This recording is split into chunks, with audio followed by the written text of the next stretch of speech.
Senator Eric Abetz. Eric, thank you for joining us. We know it's been pretty hectic in the Senate now. We're voting, debates continued on the Ensuring Integrity Bill. We're now in the committee stage of the Ensuring Integrity Bill, and as a government we hope that we can deliver this election promise by the end of today, hopefully, and ensure that when we spend taxpayers' dollars on fundamental infrastructure, we can save the taxpayer about 30% of the cost, because we'll be getting rid of the rip-offs, the rorts and the rackets that are costing the taxpayer a lot of money to get our infrastructure done, and also people in housing units in the big developments. It costs about 80,000+ more per unit because of the rip-offs, rorts and rackets. So hopefully that will put downward pressure on housing and on civil construction work, so everybody will be a winner and law and order will be restored. Pauline Hanson hasn't necessarily given it her support yet, even though she does sound like she's quite confident about the purpose of the bill. Are you confident that she will come through for you? I will only be confident when the bill is passed, so we live in hope, but confidence will only be there after we hear the numbers on the vote. Have you had to water down the legislation to keep the crossbench happy? Well, the government has listened to the crossbench and agreed to a number of amendments, and they were not inconsistent with the objectives of the legislation, which was to restore law and order to the construction sector and to drive down prices by getting rid of the rip-offs, rorts and rackets, and that will still be happening. And the tightening of a wingnut here or there, courtesy of crossbench amendments, is something that we were willing to entertain all the time, and looks as though things are progressing on that basis. But you weren't willing to acquiesce to all of Jackie Lambie's demands? As I understand it, that's the case, but the Minister was engaged in those negotiations. I wasn't, but as a government we want to see as tight a piece of legislation as possible, and we are hopeful we will get some good legislation through later on today. Now, you're also attempting to repeal Medivac through the Senate. Jackie Lambie's, again, the key player in this one, and she said that there's one condition, national security related. We understand it's the New Zealand resettlement option? Look, I don't want to comment on the negotiations that may or may not be occurring, but in relation to the New Zealand deal, that has been put forward time and time again, and the government, I think quite rightly, has rejected it for the reasons that have been stated, and we have to send a very clear message to people that if you pay criminals to advance your cause to try to gate crash Australia, we will not be on your side. We are on the side of the refugees that are deemed to be most in need, and they're the ones we seek to take.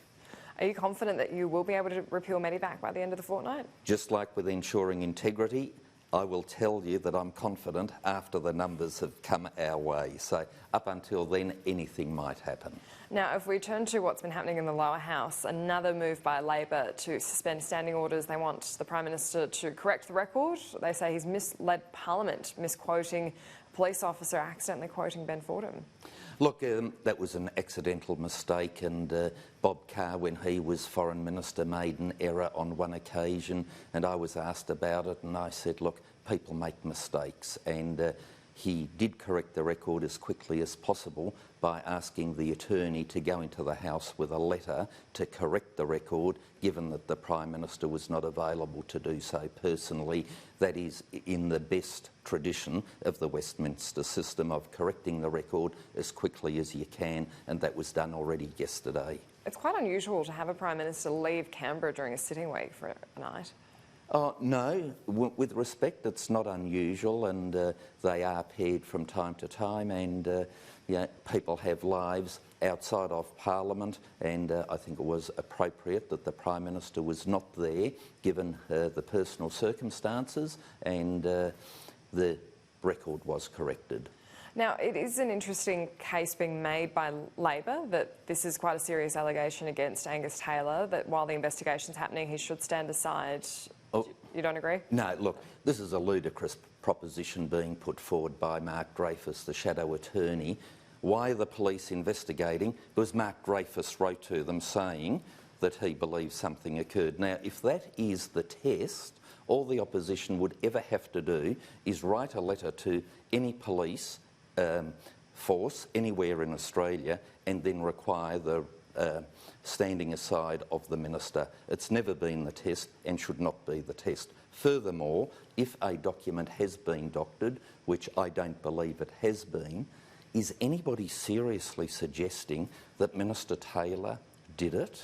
Of course not. And therefore any so-called criminality that may be involved, and I reject that there has been, given what I know about it, but let's see what the police say about it, it would not be the minister. And so this is a try-on by somebody who, quite frankly, throws these letters around like confetti at a wedding as though with gay abandon, and each and every time that Mr Dreyfus has written one of these letters, or one of his colleagues has, it's been brought to nothing whatsoever.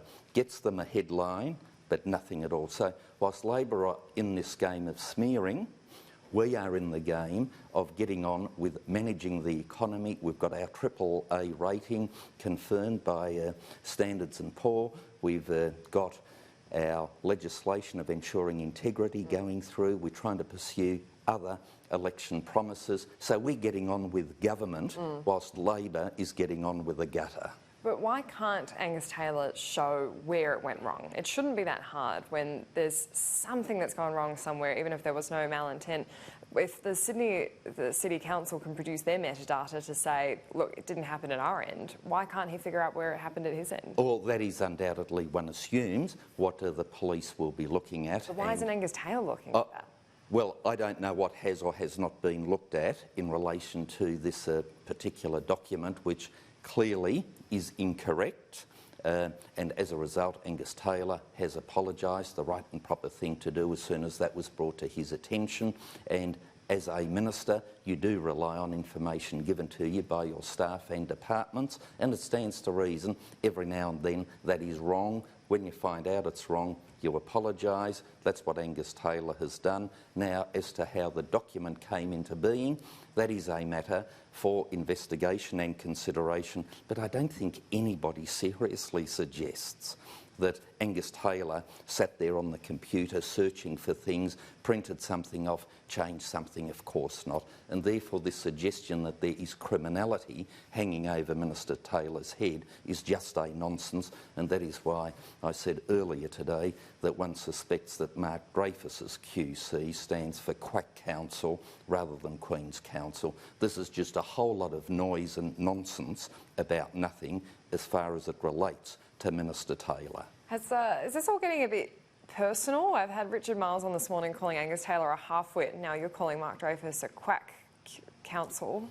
Oh, look, I think people can have a look at what Mark Dreyfus has been doing in his time as shadow attorney, and he has overseen with his colleagues 9 referrals, all of which have come to naught. I think we are able to say on that basis that his QC and his legal qualifications that he always seeks to parade aren't quite as sharp as they otherwise might be or should be, and as the want-to-be First Law Officer of the country, he shouldn't be throwing around these sort of allegations like confetti.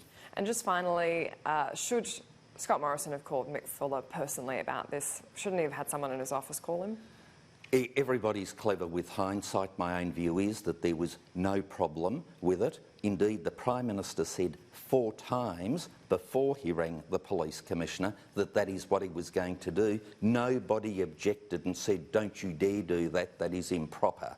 Now that he's done it, all of a sudden it's improper. So why didn't Labor and this clever QC, Mark Dreyfus, immediately say this would be improper, don't you dare ring the Police Commissioner? Of course he didn't, because there's no problem with it, and just trying to whip this up into something it isn't, and we'll see what the police determine, but ultimately Mark Dreyfus, I think, will get another 0 next to his scoreboard. Well, I'm sure it'll all come out in question time. Eric Abetz, Liberal Senator for Tasmania, thank you for your time. Always a pleasure, thank you.